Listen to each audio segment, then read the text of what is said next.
십자가를 붙든다라는 의미 속에는 두 가지 의미가 담겨져 있습니다. 예수님이 우리 죄를 대신 짊어지고 십자가에 죽으셨다라는 구속에 대한 확신입니다. 또 이 십자가에는 하나밖에 없는 아들을 내어주기까지 우리를 사랑하시는 하나님 아버지의 사랑이 담겨져 있습니다. 그러니 우리가 십자가를 붙들고 산다라는 것은 나는 예수님 때문에 구원받았고 예수님 때문에 풍성한 삶을 살게 되었습니다. 오늘을 살게 되었습니다. 라고 고백하는 게 십자가를 붙드는 삶이고, 아버지 하나님이 아들을 내어주기까지 사랑하신 것처럼 하나님 우리도 그 사랑 본받아서 사랑하며 살겠습니다. 라고 고백하는 것이 십자가를 붙드는 삶입니다. 오늘은 우리 교회가 정한 성례주일입니다. 우리 교회는 봄철과 가을철, 4월 둘째 주, 10월 둘째 주 1년에 두 차례 성례주일로 지키고 있습니다. 성례주일이라고 하면 세례를 베풀고 성찬에 참여한다라는 의미입니다. 그런 점에서 이 성례주일은 우리 주님의 십자가와 부활을 다시 한번 우리의 마음속에 되새겨 보면서 우리 주님이 우리에게 베풀어 주신 놀라운 구속의 은총을 마음속 깊이 새기며 기념하는 예배입니다. 그런데 하나님이 이렇게 놀라운 은혜를 베풀어 주실 때 우리가 주 앞에 나올 때마다 이런 질문들을 가지고 나옵니다. 나는 그 은혜를 받은 사람답게 하나님을 예배하고 있고 하나님 앞에서 살아가고 있는가? 나는 하나님을 예배할 자격이 있는가? 아마도 이런 질문에 대해서 신앙생활에 연수가 더 많아지면 많아질수록 여러 가지 면에서 마음에 부담이 되고 무겁게 다가올 겁니다. 처음 예수 그리스도를 믿고 따라갈 때는 열정적으로 주를 따르고 믿지만 신앙의 연수가 더해지면 나도 모르는 사이에 예배가 습관이 되어지고 오늘 교회 가는 날이구나 라고 생각을 하고 습관처럼 나오게 되기 때문입니다. 또 이 세상 속에서 사는 데에도 나름의 요령을 배웁니다. 구별되게 살아야 된다는 걸 알지만 이것은 적당하게 타협하고 또 다른 사람들에게 무리가 되지 않을 정도로 내가 살아야 되겠다라고 생각을 하고 타협을 할 때가 많기 때문입니다. 그런 점에서 처음 믿을 때보다 우리가 더 경계하고 더 주의해야 될 것은 신앙의 연수가 더해져 가고 믿음으로 산다라는 믿음의 확신이 우리 안에 다가올 때 더 하나님 앞에서 우리 자신을 살펴야 된다라는 말씀입니다. 그런 점에서 이런 성례 주일은 우리의 신앙의 뿌리를 다시 한번 생각하고 나는 하나님을 어떠한 마음으로 예배하고 있는가를 점검할 수 있는 시간이라고 생각을 합니다. 오늘 하나님 앞에서 함께 읽은 말씀을 여러분 보십시오. 오늘 말씀은 대제사장의 옷을 만드는 말씀입니다. 긴 겉옷을 만들어서 입으라고 말씀하시고 또 속옷을 입으라고 말씀하시고 이마에는 금으로 패를 만들어서 여호와께 성결이라는 글씨를 새겨서 이마에 붙이라고 이야기를 합니다.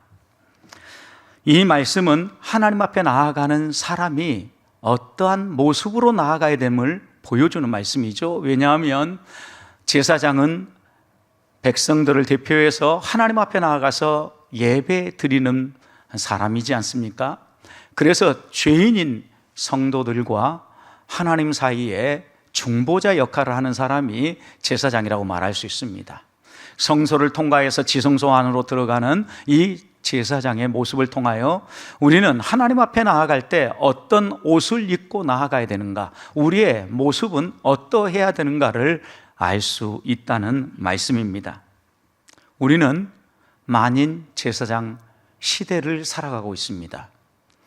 목사나 특별한 어떤 성직을 가진 사람만이 제사장이 아니라 예수 그리스도를 개인의 구주로 영접한 우리 모두는 제사장이라는 믿음을 가지고 살아간다라는 겁니다. 예수님이 십자가 위에서 죽으심으로 우리는 누구나 다 십자가 앞으로, 하나님 보좌 앞으로 당당하게 나아갈 수 있는 길이 열렸기 때문입니다. 그렇다면 왕같은 제사장인 우리들은 어떤 옷을 입고 나아가야 합니까? 하나님을 예배하는 우리들의 모습은 어떠해야 합니까? 오늘 22절 말씀을 보십시오. 오늘 22절 말씀 보시면 그가 에봇 받침 긴 옷을 전부 청색으로 짜서 만들었다, 이렇게 기록합니다. 여러분, 이 말씀이 26절까지 기록되어지는데 에봇 받침 긴 옷에 대한 말씀인데 이것은 전부 청색으로 짜라고 이야기를 합니다. 바깥에 있기 때문에 겉옷입니다. 그리고 이 옷의 가장자리를 둘러가면서 수를 놓으라고 하죠. 석류 수를 놓으라고 하고, 그리고 일정한 간격으로 석류를 수놓고 또 그 사이사이에 방울을 달라고 이야기를 합니다. 여러분, 26절 말씀을 보십시오. 방울과 석류를 서로 간격을 두고 번갈아 그 옷 가장자리로 돌아가며 달았다. 그러니까 옷 가장자리 전체가 한 번은 석류수를 놓고 한 번은 방울을 달고, 이렇게 번갈아 가면서 옷 전체를 둘러가면서 석류수와 방울을 놓게 하셨다라는 거죠. 여러분, 그러면 대제사장이 이 옷을 입고 성소를 통과해서 지성소 안으로 들어갑니다. 뭘 하기 위해서 들어갑니까? 하나님을 섬기기 위해서 들어가는 거죠. 그런데 하나님을 섬기기 위해서 들어갈 때 왜 하나님은 이렇게 옷 가장자리에 방울을 달게 해서 방울 소리가 울리게 하셨을까요? 성경학자들은 대제사장이 지성소에 또 성소에 들어갈 때 그 발소리와 방울 소리를 통하여서 내가 지금 하나님 앞으로 나아가고 있다라는 자의식을 갖는다는 것이고, 또 하나 이렇게 방울 소리를 울리면서 들어갈 때 성도들뿐만 아니라 여러 백성이 지금 제사장이 하나님을 향하여 들어가고 있다라는 것을 알 수 있도록 이렇게 방울 소리를 나게 하셨다라는 말씀입니다. 즉 대제사장은 하나님, 제가 지금 하나님 앞에 서 있습니다 라고 고백하며 나아가는 것입니다. 나는 지금 하나님을 섬기는 사람으로 하나님 앞에 서 있습니다. 방울 소리가 들릴 때마다 스스로 자신에게 이렇게 이야기하며 나아간 것입니다. 우리들도 오늘 마찬가지입니다. 하나님, 우리가 이 세상에서 살아갈 때 만인 제사장으로 우리의 삶의 자리에서 하나님을 바라보며 하나님 앞에 나아갈 때마다 방울 소리를 들으며 나아가라는 겁니다. 여러분, 우리들의 방울 소리는 어떤 소리일까요? 우리가 어디에 가서 무엇을 하든지 간에 우리는 하나님 앞에 서 있습니다. 하나님 앞에서 살아갑니다. 우리가 말하는 말 아무도 듣지 않는 것 같지만 우리 선조들도 지혜롭게 고백한 것처럼 낱말은 새가 듣고 반말은 쥐가 듣는다는 것처럼 누군가가 듣고 있다라는 거죠. 이것을 성경에서는 우리의 모든 말은 하나님 앞에서 들려지고 하나님 앞에서 나누어진다라는 말씀입니다. 그러니 우리가 직장에서 동료와 대화를 하고, 가정에서 가족과 대화를 하고, 또 우리의 삶의 자리에서 이웃과 대화할 때 그 대화 한마디 한마디를 우리 하나님이 들으신다라는 겁니다. 하나님이 들으실 뿐만 아니라 우리는 우리 스스로 내가 지금 하나님 앞에서 이 소리를 내고 있다라고 기억하고 말하라는 말씀입니다. 여러분, 이 말씀이 더 의미 있는 것은 스가랴 14장 20절 말씀을 보면 그날에는 말 방울에까지 여호와께 성결이라고 기록될 것이라고 스가랴 선지자는 기록합니다. 여러분, 말 방울, 말이 이 깃털 쪽으로 방울을 두르죠. 말이 움직이는 소리를 듣기 위해서이죠. 여러분, 그런데 이런 말 방울에까지 여호와께 성결이라고 기록되리라. 언제예요? 말세에, 그날에. 우리 주님이 우리에게 성령을 한량없이 부어주시고 은혜의 시를 열어놓을 때 하나님께서는 말 방울에까지, 그러니까 우리의 일상생활의 아주 일상적인 부분까지 여호와께 성결이라고 새겨지는 이런 놀라운 은혜를 펼쳐주시겠다라는 거죠. 오늘 우리도 생각해 보십시오. 예수 그리스도의 십자가 구속으로 말미암아 우리가 깨끗함을 입고 하나님의 사람으로 우리가 이 세상을 살아갑니다. 결국 하나님께서 우리 겉옷에 붙이라고 하는 이 방울은 우리의 삶, 일상생활 가운데에서 내가 하나님의 사람이라는 사실을 잊지 않고 속을 구분하지 말고, 예배당에 있을 때만 하나님의 사람처럼 말하지 말고, 우리가 어디에 있든지 간에 하나님 앞에서 말한다라는 걸 기억하면서 구별되게 살라라는 말씀입니다. 하나님을 믿는 사람이라는 사실을 방울 소리가 울림으로 알려지는 것처럼 우리의 언어와 우리의 행동으로 알리라는 겁니다. 너희의 겉모습이 하나님을 믿는 사람다운 모습이 드러나도록 살라라는 말씀입니다. 여기에 석류를 수놓으라고 있습니다. 거기에 달린 또 다른 이 석류는 풍성한 열매의 상징입니다. 열왕기상 7장 18절 말씀을 보면 솔로몬 성전 기둥에 하나님께서 조각을 하게 하셨는데 석류 열매를 조각하게 하셨습니다.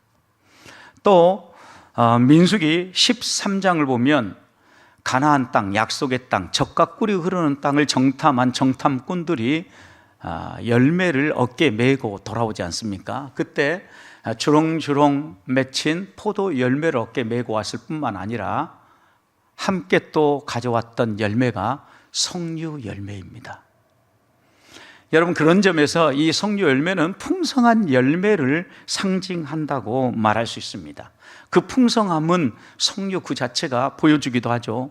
겉은 딱딱한 껍질로 쌓여있지만 이 껍질을 까면 어떻습니까? 그 안에 수백 개, 수천 개의 석류알이, 알알이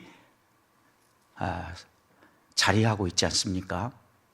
여러분, 이 말씀은 오늘 우리들의 삶이 열매로 드러나야 된다는 거죠.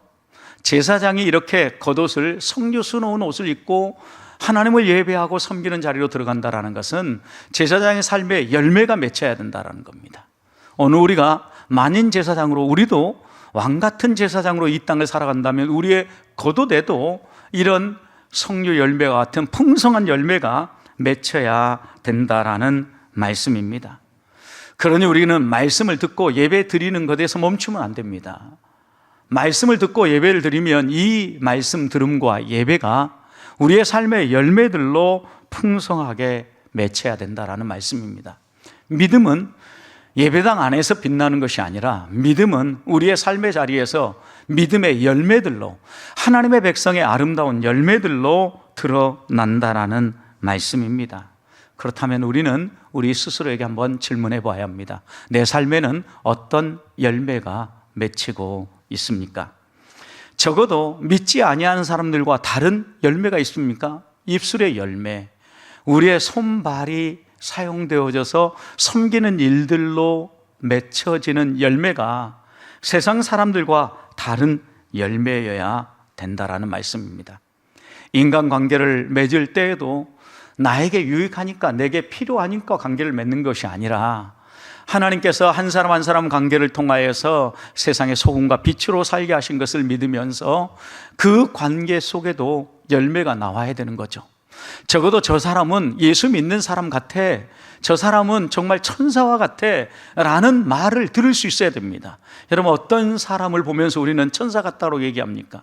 그 사람의 행동이나 겉으로 드러나는 이 모든 것들이 넉넉하고 사랑, 그리고 사람들을 편안하게 품어주는 이런 삶이 나타날 때 저 사람 천사 같다라고 이렇게 이야기하지 않습니까?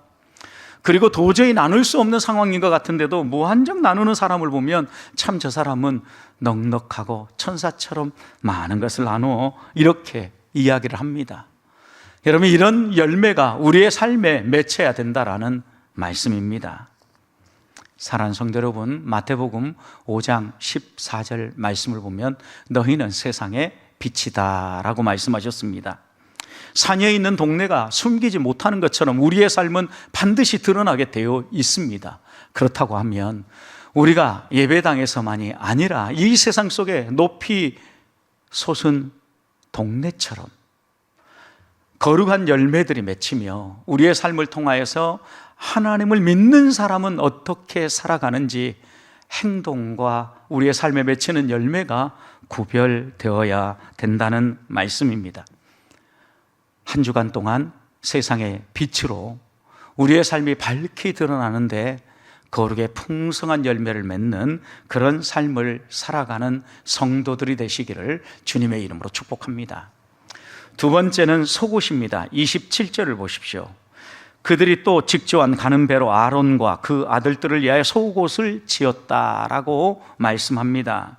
여러분, 가는 배로 직조한 속옷입니다. 가는 배가 어떤 배입니까? 가늘 새자를 써서 성경은 가는 배옷을 새마포옷이라고도 합니다.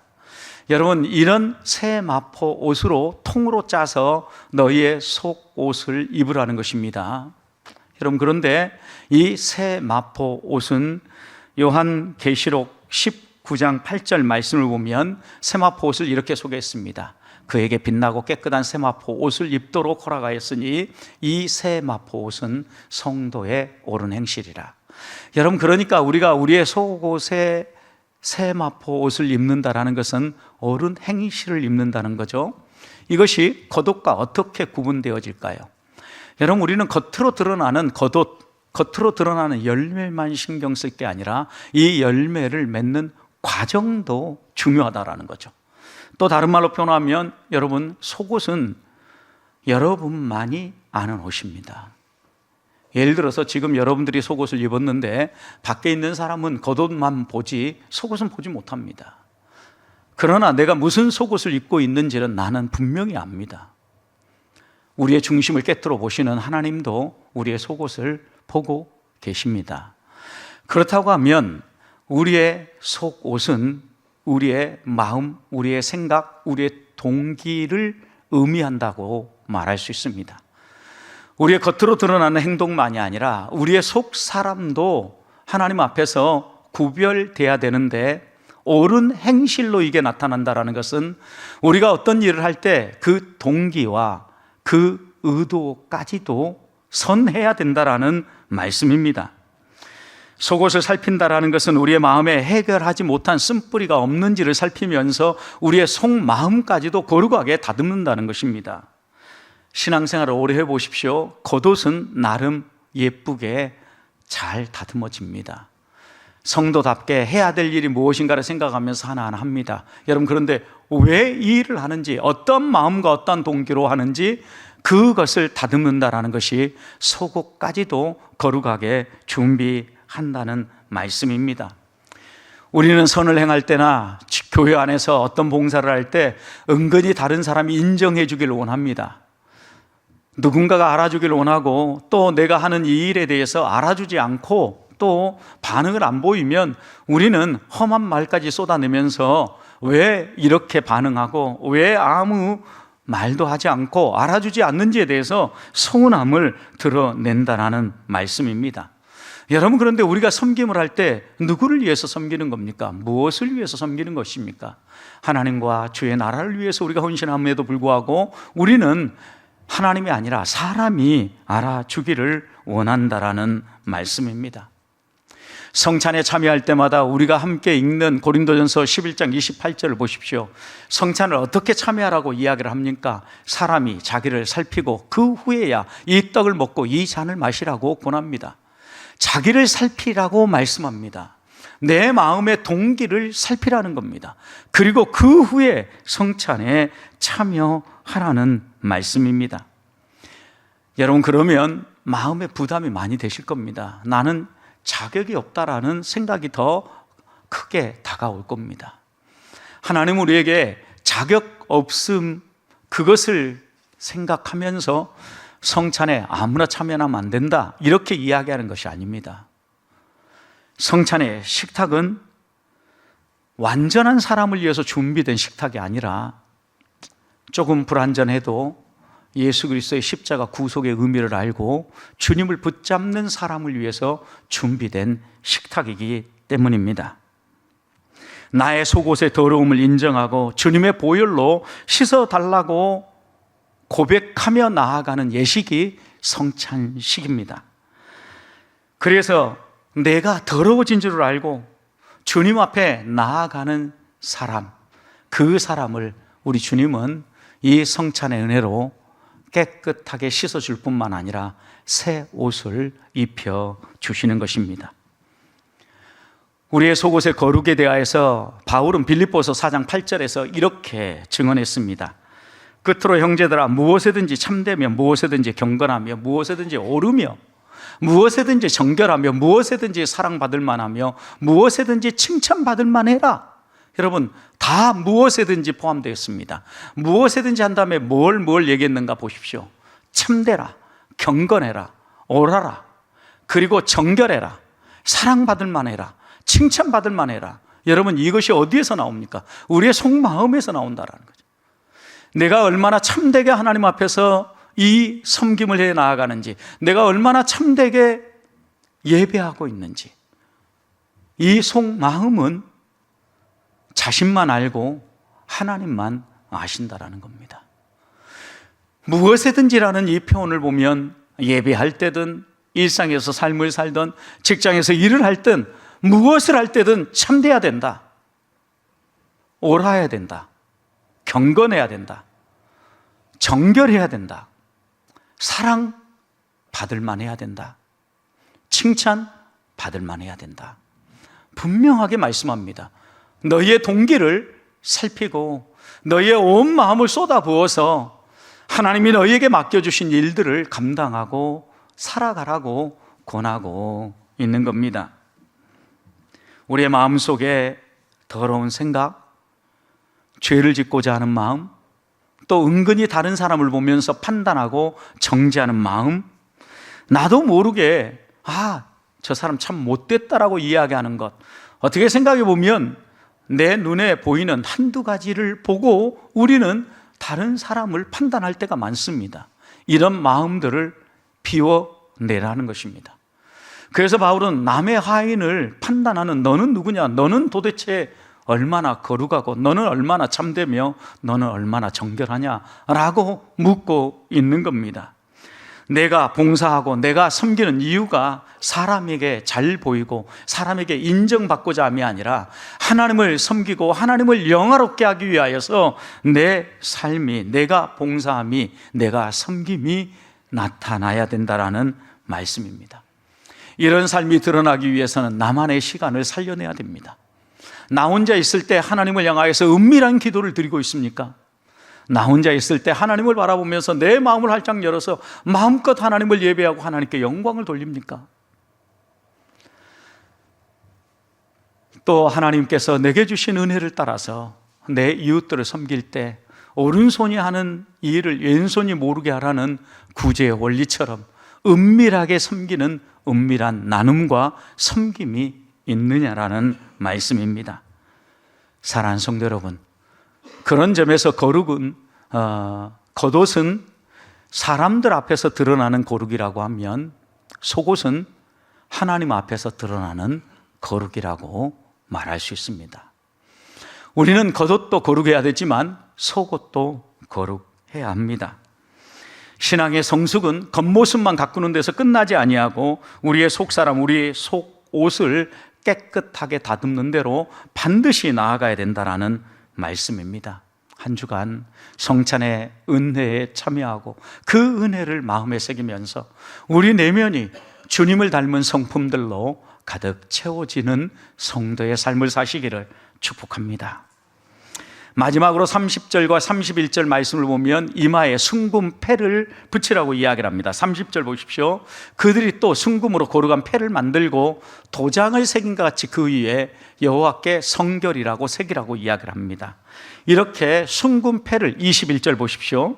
그 패를 청색 끈으로 관 전면에 달았다. 이마에 머리에 쓰는 관을 이야기하는 겁니다. 그 전면에 달았습니다. 그러니 이 패는 이마에 붙인 겁니다. 여호와께서 모세에게 명령하신 그대로 제사장의 이마에 순금패를 붙이라는 것입니다. 여러분, 이 순금패에 새겨진 표현은 여호와께 성결입니다. 여호와께 성결이라는 이 히브리어는 코데실라 아도나이라는 표현인데요, 이 표현은 우리의 성결이, 우리의 거룩이 어디로 향해야 되고 성결의, 거룩의 방향, 우리의 삶의 방향을 분명하게 교훈해 주시는 말씀입니다. 여호와를 위하여 구별되어졌다라는 의미이기도 합니다. 우리의 삶이 여호와께로 향해야 되고 또 우리의 삶이 여호와의 것이라는 걸 기억하면서 우리를 거룩하게 하나님 앞에서 다듬어야 된다라는 말씀입니다. 그런데 왜 순금으로 만들라고 하십니까? 여러분, 순금은 여러 가지 불순물을 제거해야 순수한 금을 얻을 수 있습니다. 여러분, 그러니 하나님 앞에 나아갈 때 우리가 여호와께 성결이라고 우리 자신의 정체성을 정의할 때 불순물이 섞이면 안 된다라는 겁니다. 두 마음을 품으면 안 된다라는 것입니다. 하나님 앞에서 우리의 정체성에 무엇이 섞이지 않고 내가 왕 같은 제사장이요, 하나님의 아들이요, 거룩한 하나님의 백성으로서 이 땅을 살아간다라는 이 정체성이 다른 금옥과 섞이지 않는다라는 얘기입니다. 예배당에서는 왕 같은 제사장인데 가정에 오면 갑자기 전혀 예수 안 믿는 사람처럼 변한다라는 것은 두 마음으로 살아가는 겁니다. 여러분, 순금패를 붙였다라는 것은 그렇게 살지 말라는 겁니다. 여러분, 그런데 또 패가 달린 곳은 이마입니다. 여러분, 이마에 달렸다는 얘기는 누구나 볼 수 있는 곳입니다. 이마에 순금패를 붙이고 여호와께 성결이라고 하면 내가 보는 것보다는 내 주변에 있는 사람들이 다 본다라는 얘기죠. 이 말씀은 내가 하나님의 사람임을, 내가 거룩한 제사장임을 사람들에게 숨기지 않겠다라는 의미이기도 합니다. 여러분, 우리는 우리의 삶을 때때로 숨기고 싶을 때가 있습니다.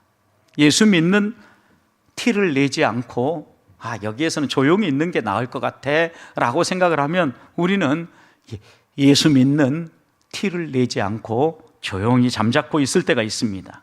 여러분, 그러나 아무리 숨기려고 해도 숨길 수 없는 우리의 정체성은 하나님의 백성, 하나님의 자녀라는 정체성입니다. 예를 들어 제가 목사라는 이 사실은 어디 가도 숨겨지지 않습니다. 언젠가는 길을 걸어가는데 한 분이 저에게 인사를 하는 겁니다. 한 번도 보지 못했던 분입니다. 성도도 아닙니다. 그런데 그분이 인사한 다음에 저에게 다가와서 이렇게 얘기합니다.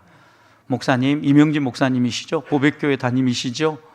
제가 목사님 유튜브 보고 있어요. 이렇게 얘기하는 겁니다. 여러분, 이런 시대를 우리는 살고 있어요. 제가 다른 사람이 모른다고 해서 아마 나를 목사인지 모를 거야, 이렇게 생각하는 것은 어리석은 생각이라는 거죠. 여러분, 그런 점에서 우리가 하나님의 사람으로, 제사장으로 이마에 순금패를 붙인다라는 것은 언제 어디서나 내가 성도라는 이 자기 정체성을 감추지 않고 또 잠시 내려놓지 않고 언제나 드러내며 살아간다라는 말씀입니다. 또 이 말씀 가운데 거기에 새겼던 언어는 여호와께 성결입니다. 여호와에게 성결입니다. 우리의 거룩의 방향을 말씀하는 겁니다. 거룩은 나를 위한 것이 아닙니다, 여러분. 나는 이미 예수 그리스도의 십자가의 보혈로 깨끗해진 겁니다. 그런데 여호와께 성결이라는 것은 우리의 거룩의 방향이 하나님을 향해야 된다는 겁니다. 내가 더 사람들에게 품위 있게 보이기 위해서 자기 개발을 하는 것이 거룩이 아니라는 말씀입니다. 다른 사람에게 멋지게 보이고 내가 목사답고 내가 장로답고 내가 직분자답게 보이고자 거룩함을 추구하는 게 아니라는 말씀입니다. 하나님이 나를 구원해 주시고 내게 은혜를 베풀어 주신 게 감사해서 하나님을 향하여서 내가 구별되게 행동한다라는 게 하나님께 성결입니다. 바울은 고린도 교회 성도들에게 고린도전서 6장 19절 20절에서 이렇게 권면했습니다.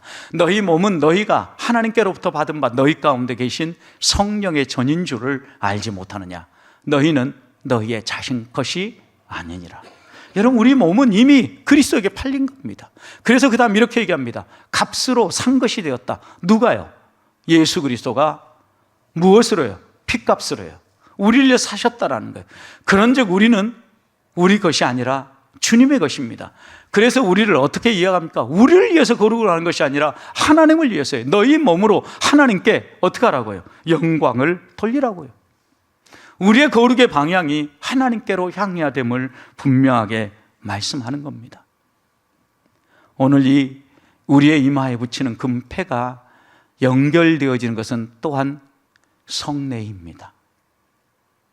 우리는 세례를 통하여 내가 하나님의 자녀라는 사실을 확인하고 그리스도로 옷 입고 그리스도와 연합하게 됩니다. 나의 구원을 확인하고 내가 구원받은 하나님의 자녀임을 회중 앞에 공개적으로 선포하는 게 세례라고 하면, 성찬은 내가 하나님 앞에서 이렇게 구원받은 하나님의 백성으로서 나는 하나님께 속한 사람이라는 사실, 오늘 나는 여호와의 것이라는 사실을 우리가 드러내며 또다시 확인하며 살아가는 것이 성찬이라는 말씀입니다. 성찬은 이 금패가 내 이마에서 떨어지지 않고 붙어 있는가를 확인하는 예식입니다. 오늘 함께 성찬에 참여하면서 다시 한 번 더 우리 자신을 점검하십시다. 겉옷은 행동으로 드러나야 할 거룩입니다. 방울 소리처럼 울리는 나의 말, 나의 행동, 그리고 내가 맺는 여러 사람들과의 관계가 거룩해야 된다라는 말씀입니다. 속옷은 우리의 마음과 생각의 거룩입니다. 나와 하나님만 아시는 우리 내면의 순결을 말하는 겁니다. 마음의 생각과 동기까지도 하나님께로 향하는 거룩이 돼야 된다라는 말씀입니다. 금패는 우리의 정체성입니다. 나는 여호와께 드려진 사람입니다. 여호와의 사람입니다. 여호와께 구별된 사람입니다 라는 이 정체성을 확인하고 살아야 합니다. 오늘 함께 성찬에 참여하면서 나의 겉옷, 나의 속옷, 나의 이마에 붙은 금패는 혹시 구겨지거나 빛을 발하지는 않았는가 점검하면서 십자가 구속의 은총으로 다시 한번 새로워지고 또 반짝반짝 빛나는 금패를 이마에 달고 세상을 향하여 산 위에 높이 들린 동네처럼 믿음의 삶을 살아가기로 다짐하는 우리 보배의 성도들이 되시기를 주님의 이름으로 축복합니다.